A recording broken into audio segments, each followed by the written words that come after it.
MP में सरकारी काम की शुरुआत कन्या पूजन के साथ की जाएगी। सरकार के इस फैसले पर चिकित्सा शिक्षा मंत्री विश्वास सारंग ने कहा, कन्याओं का सम्मान करने की संस्कृति देश में अनादिकाल से चली आ रही है। उन्होंने कहा, कमलनाथ की सरकार ने इसे बंद कर दिया था, इसे वापस शुरू करने का फैसला लिया गया है। वहीं उन्होंने ओवैसी की पार्टी का नगरीय निकाय चुनाव लड़ने पर कहा कि सभी को चुनाव लड़ाने का अधिकार है, कोई भी लड़े, लेकिन सरकार बीजेपी की बनेगी। मंत्री सारंग ने पूर्व पीएम अटल बिहारी वाजपेयी जी की जयंती पर उन्हें याद भी किया और कहा, उनके समय में शासन सुशासन में तब्दील हुआ था।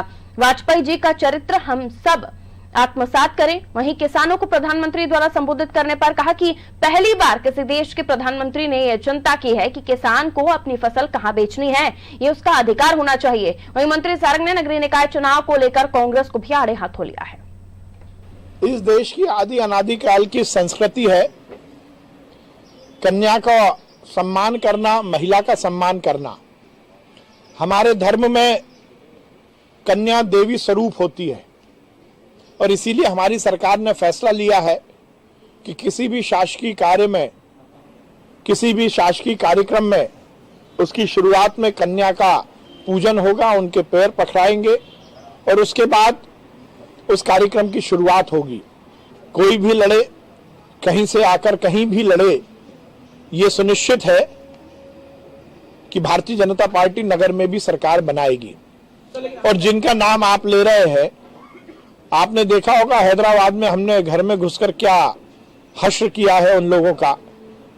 इसलिए कोई भी कहीं से भी आए, जनता ने मन बना लिया है। यदि देश में कमल की सरकार है, प्रदेश में कमल की सरकार है, तो विकास के लिए नगर में भी कमल की ही सरकार होगी।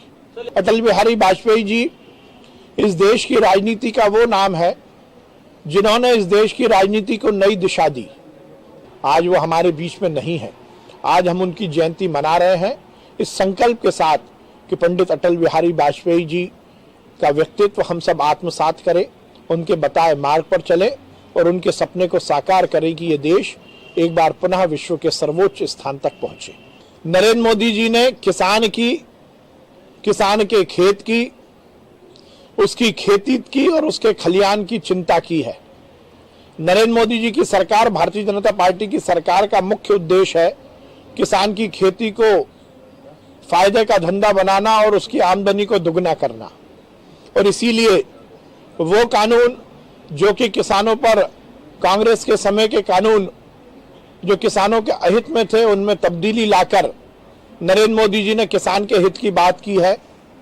पहली बार देश के किसी प्रधानमंत्री ने इस बात की चिंता की, कार्रवाई होगी। और आगे आगे देखिए होता है क्या, फिक्र मत करिए। जिन जिन ने भ्रष्टाचार किया है और खासकर वो नेहरू परिवार जिसने भ्रष्टाचार का पैसा, गरीबों का पैसा अपने ऐशो आराम में खर्च किया, वो कमलनाथ जी जिन्होंने अपनी मुख्यमंत्री की कुर्सी बचाने के लिए गरीब बच्चों के मुंह का निवाला छीनकर नेहरू परिवार के निछावर उड़ाने में खर्च किया, वो बचेंगे नहीं, उन पर कार्रवाई होगी।